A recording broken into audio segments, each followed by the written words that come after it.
look, we want to give you the best. you got to go to the train yard to see a train wreck. This ain't no train yard, man. We got jets flying in and out. We got some horses up here. We really do. This is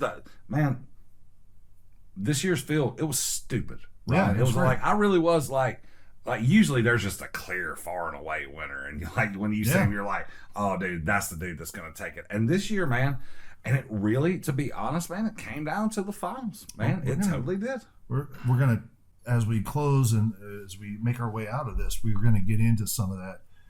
I want to just say, first of all, those guys, 16 guys, give them a round of applause. Dude, they were 100%. They came to play, and you know what?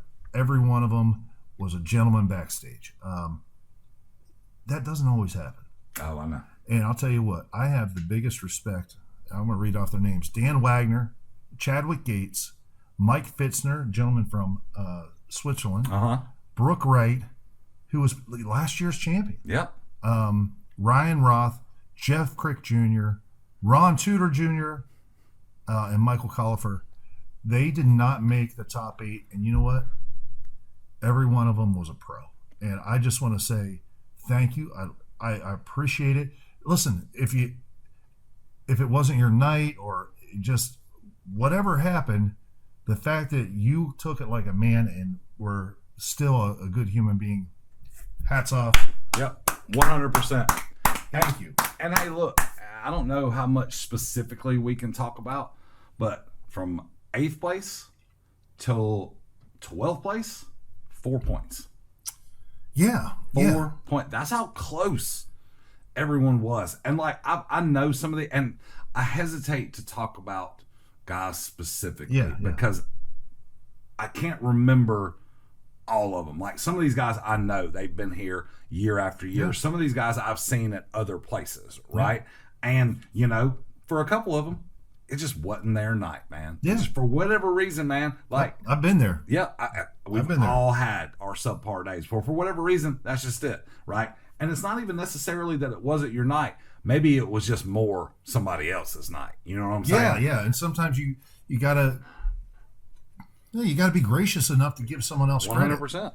But here's the truth. Not gonna get into names, but 8th place, which was, you know, we picked the top 8. Right. 8th place and 9th place, 1 point difference.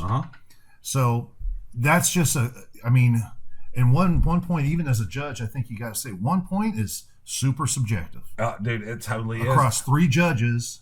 And the thing about it is, Matt, you know, maybe I took off a point because someone's belt was wrong, and another judge, not that I would do that, unless it's just glaringly obvious that you got on the wrong belt with your jumpsuit or your whatever.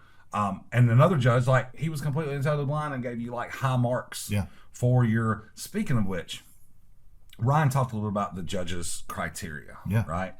And it's kind of worded tricky from EPE, right? So it is, it's vocal, and that counts for double, right? And it is stage presence. Mm-hmm. It is the look, right? And then the overall ability of them to capture the essence of Elvis Presley. Right. Well, dude, there are a couple of those guys that scored a 6 or a 7 in vocals, at least, and I'm talking my personal page, and I'll get to how I rank here in a little while. Scored a 6 or a 7 in vocals, right? Didn't really look like Elvis, didn't really like get out there or whatever, but their charisma was off the charts, dude, and I had fun watching them. You know who? You know, I'm going to mention his name. Because I don't think you'd mind.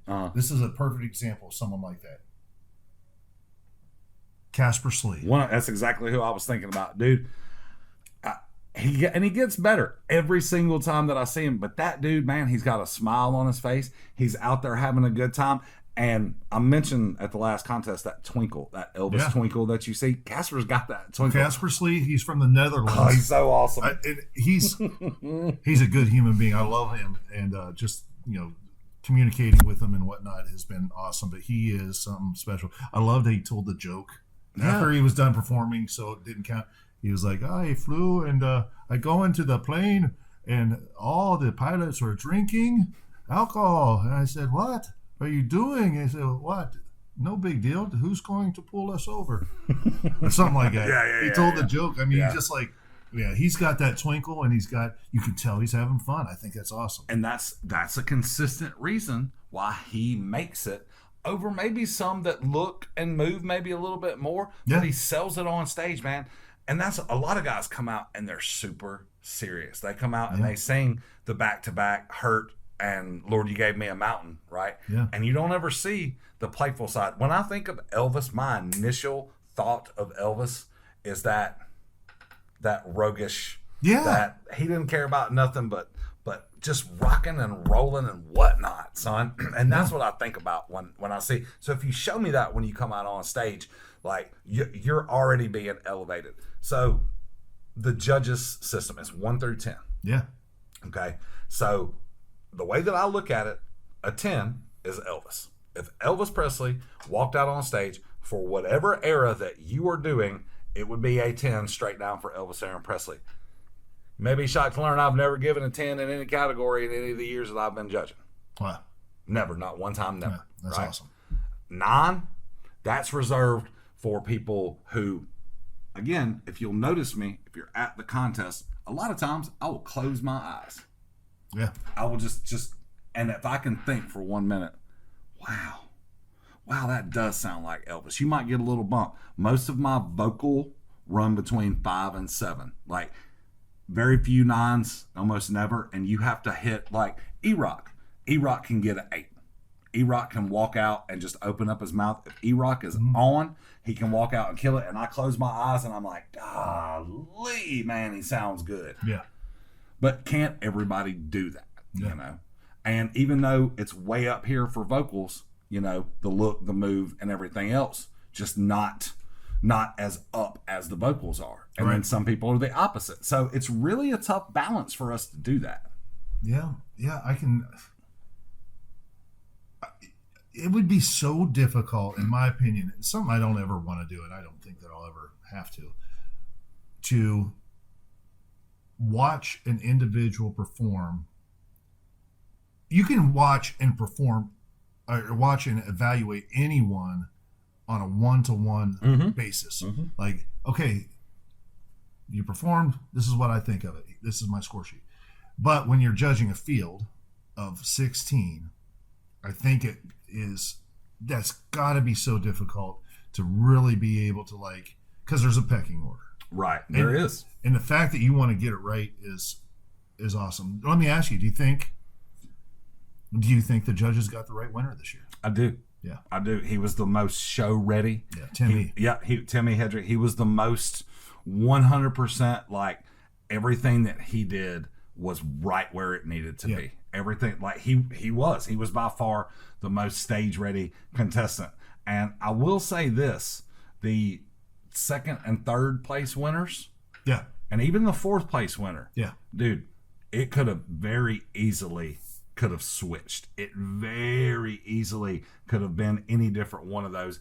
And one of the things that always sort of gets me is when you go back in time and try to do revisionist history and you think to yourself, wow, if this contestant does this song instead in the finals instead of in the semifinals, they win. Yeah, well, I mean, and we're not going to share the scores, but I think that you can see that there are certain people who did really well in the semifinal round, and there was it was just a different thing, and it was a drop off for whatever reason, and that's part of the reason why I want the previous day's score to also kind of matter going into that top 5. Maybe weighted, like we said. Right. And I think that's a good idea, man. Well, the bottom line is that really the top 5 this year were very close. Obviously, Timmy Hendry won. We don't want to get into, places and whatnot, but I will say second place, well, everybody knows who second place was. Yeah. So Jimmy came out. I'm going to tell y'all how this went down, right? So the 3 judges, we do sort of talk in between, and we kind of look at it like we're an actual jury, right? So I sort of acted as the foreman. We had 2 first-time judges, right? So I sort of acted as like the lead as far as like, hey guys, did you think about this? Hey, let's not to forget to, remember this, remember that. And so when Jimmy came out to close night 1, I think that we all kind of had in our mind that, okay, these were going to be our top 8. I know I did.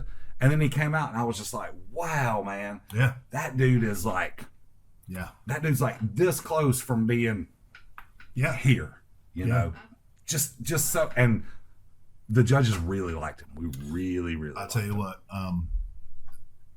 and I can't really speak, like, I don't want to get into too many particulars, but I got to see Jimmy Holmes last year at Elvis Explosion for the first time. And there's some moments with Jimmy Holmes that are eerie. They really are, man. He did such a good job. That's why it was so difficult, man. Yeah, it's incredible. Tim E, this is what Tim E has, okay?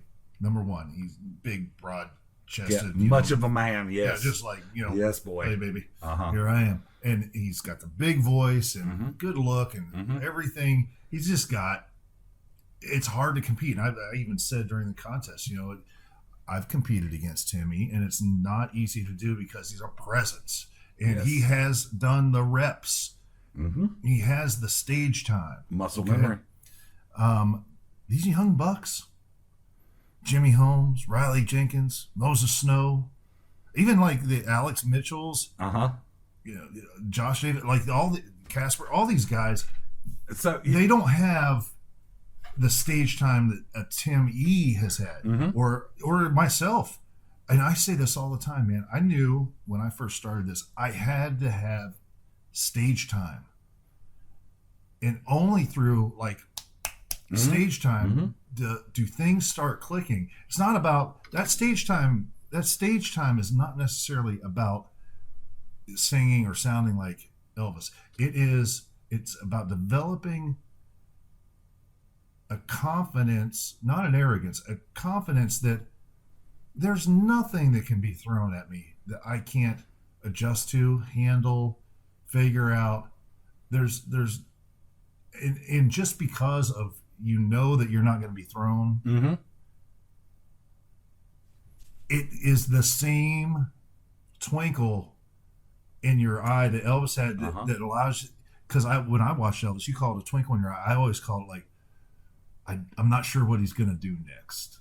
Like, I don't think he knew, man. Yeah. That's what made him so awesome. But there was a little bit of mischievous little, like, I could do whatever I wanted to. All right. So I'm glad that you brought that up, right? Because I talk about how important that is. Yeah. So I didn't necessarily, I didn't not see it, but I didn't necessarily see it in a lot of the guys, right? So Tim E specific, I was trying to remember which ETA that I could compare Tim E to, and he reminds me a lot of Bill Cherry. Yeah. And the reason why I say that is because if you see Bill Cherry in January in Reno, and then 9 months later you see Bill Cherry in New Orleans, you're going to see the same exact show. You're going to see the same mannerisms. You're going to see the same moves. You're going to see the same. He smiles at the same part of the song. He is supremely confident in his set and what he does, and that's it. There's very little room for change or anything like that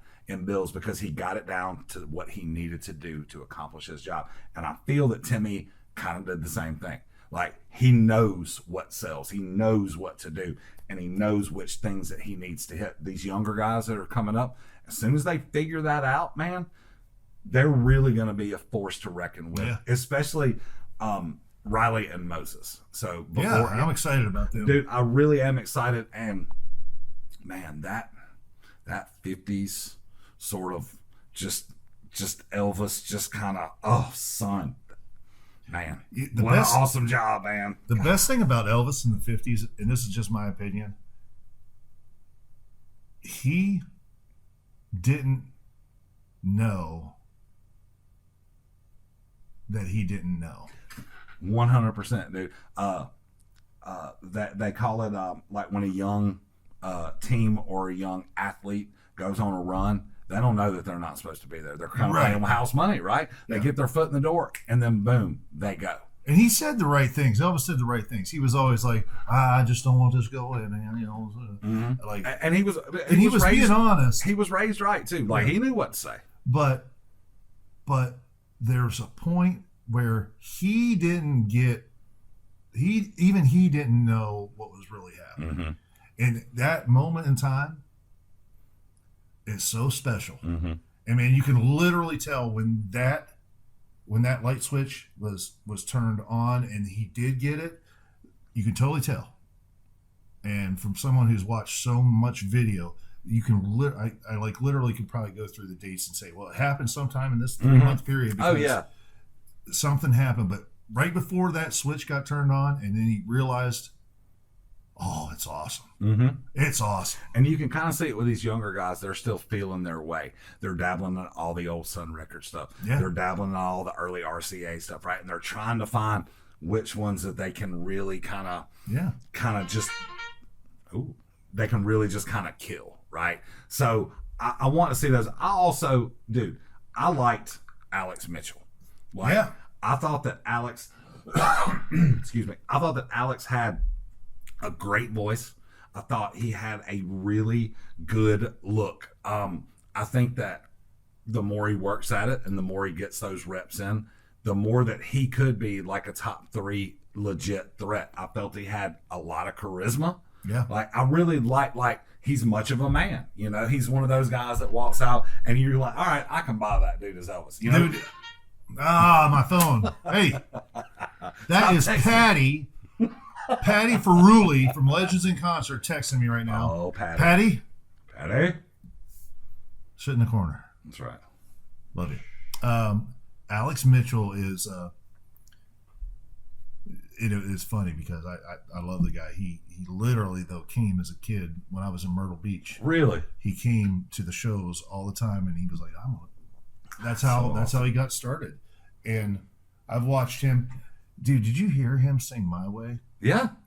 He didn't say, I did it my way. He sang, I did it my way. Yeah, way up there, son. I mean, he's got I love his, he's always moving his arm. Something about him, son. There's something about him. He's on the tips of his toes. He's like, yeah, he's in it to win it.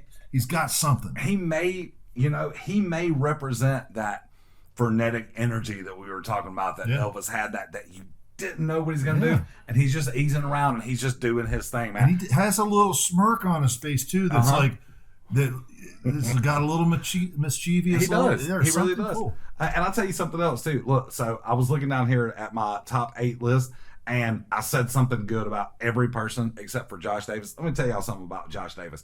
I remember that dude from way back. Yeah. Josh Davis has been coming for a long time, and I love the fact that every time Josh Davis comes back, I can see that he put in work. Yeah. I can tell that he's worked on something, and he's real close to being able to put it all together. He's a very sweet young man.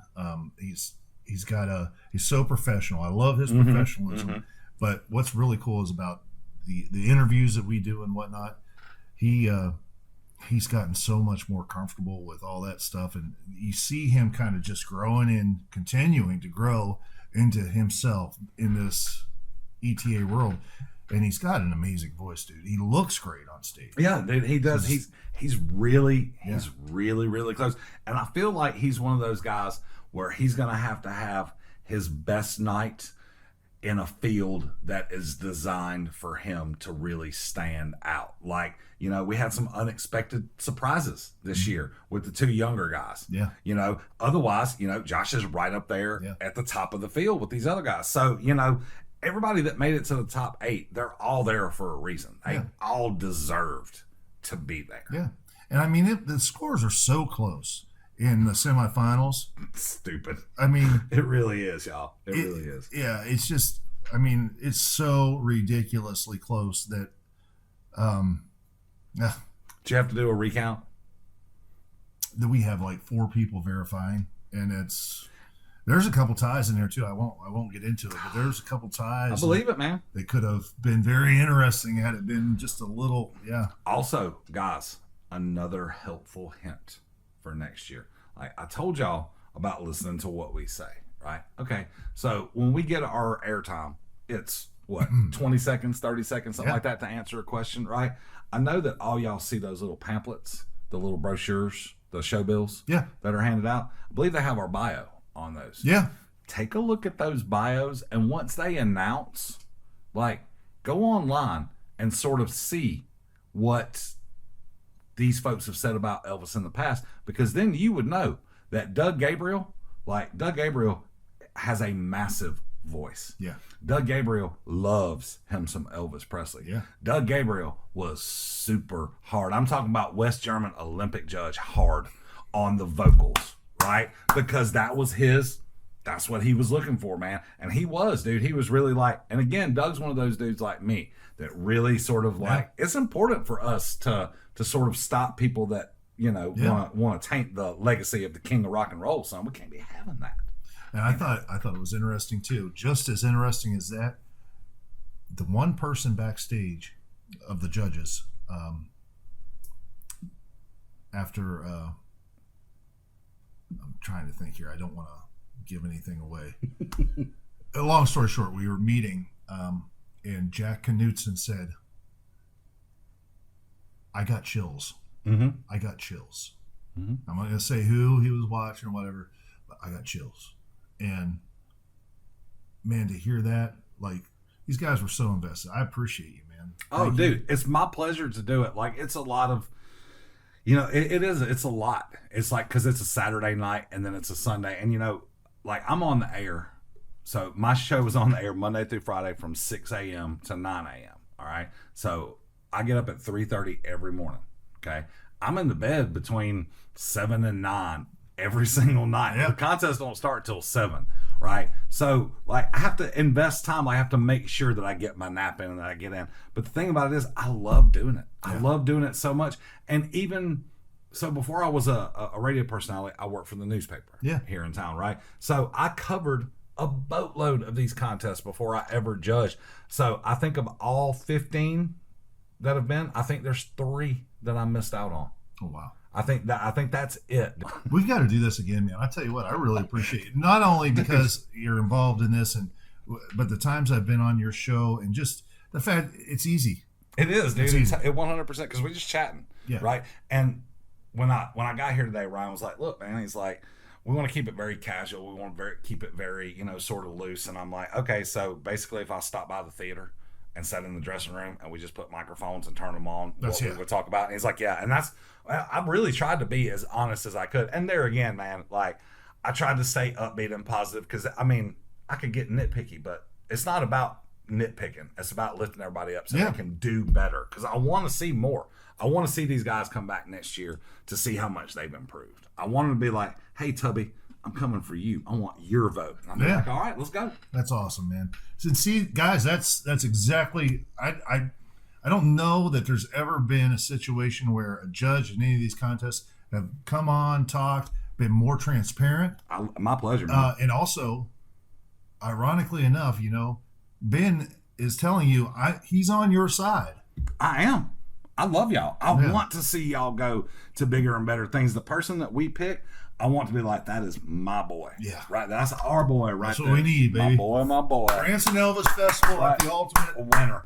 That's what we need, son. Let's go. And this year it's Tim E. Tim, if you're out there, come on, son. Don't let my boy down. Bring it on home, son. We need it. That's right. Gotta have it. Well, man, I tell you what, it's been a pleasure. Thank you so much. No worries. Anytime, brother. We got to get together and do this again. 100%. You want to do Star Wars? You want to do fantasy football? You want to do regular football? You want to do, there are some Marvel movies that are, I still haven't seen the Doctor Strange yet. So we might have to. You might have to start thinking about this. What do you think of the studio? I love it, dude. I think it's really cool, and I appreciate the heads up. I was getting, I got up from my nap this afternoon. I went and took me a shower, and I got out and I checked my phone. And Ryan sent me a message. He's like, "By the way, don't wear green." I'm like, "All right, thanks for the heads up." In case you don't know, this is what it looks like. It's a green screen. It's the magic. Yeah. Of Ryan's world right here. Yeah. So, were you expecting this? No, I was not actually. I was expecting like a table with a couple mics, and then, well, and I can't say that because as I got closer, I was like, well, surely he's got a camera or two. Okay, he's probably got lights. Okay, he's probably got, but even though I didn't expect, dude, this is nicer than what we have at the station. So, You like being able to see yourself up there? Do what? You like being able to see yourself? Yes and no. It's kind of off-putting to see myself. I mean, I get a whole lot of me anyway. I like to be able to make sure I'm in frame. Right, and that's the only reason why. Because I find myself wanting to look and then not look, and then if I look up here, I'm not looking here. Yeah. Right, so if I'm looking to see how I look, if I'm looking at the right camera, I'll mess that up all day long. Trust me. Just make me look good. Very, very slick. Oh, you wait. We've got a beautifying thing. It takes about 32 days to render, but you're going to look amazing. Be forgiving with the edits, sir. I will. Well, ladies and gentlemen, we know this has been a long, but I tell you what, thank you so much for tuning in. Leave, whatever comments you can. Yeah. Any advice, thoughts, whatever. We're in it to win it. So if you got something that can help us out, great. Thank you so much to Rob and Jeannie Horton, Jill in marketing, Patty, group sales, all the team at Legends in Concert, all of our judges, Josh, Doug Gabriel, Jack Knudsen, the band, everybody, the techs. There's so many people, and of course the ETAs. We're looking forward though to having a 2023 that is off the hook, and we're going to do it for you. Get your tickets again, once again, March 24th through 26th, 2023. That's the 2023 Branson Elvis Festival and Contest. You can go to BransonElvisFestival.com. Our box office, 417-339-3003. Check it out. Get your tickets, get your seats, get them soon because we will be sold out. And for any contestants that want to come, ladies and gentlemen, BransonElvisFest@gmail.com. Send us an email. We'll get you a sheet out, an entry form, and I'll tell you what, it's going to be amazing. God picks them, hand plucks them. That's right. On the millions and millions and millions of people, man. Millions and millions. What's that? I don't care if you're a freak. Country or redneck or a freak from Moscow, London, or Memphis. Elvis Presley will still always be the king of rock and roll. He really will. That's right. It's so awesome. Well, thank you so much, ladies and gentlemen. God bless you. Be safe out there, and we will see you again real soon. Thank you so much for tuning in to Ride.